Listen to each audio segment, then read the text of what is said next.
Bu bir ağaç. Tamam mı? Kevin nerede Doğa? Şurada. Sonra kim geliyor? Kuş. Ne yapıyor ağaca? Tık. Tık. Kuş. Yapma kuş yapma. Yapma yoksa koala düşecek.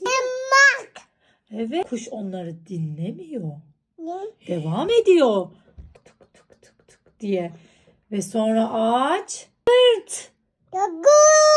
diye bir düşüyor. Kim düşüyor? Kuş. Kuş değil. Koala Kevin yere düşüyor ya. Nasıl düşüyor koala anneciğim? Tak. Tak diye düşüyor ya. Titi. Arkadaşları ne diyor ona? Merhaba gel oynayabiliriz. Sakin ol diyorlar. Sakin ol.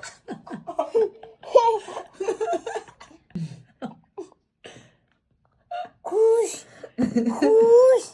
Kuş.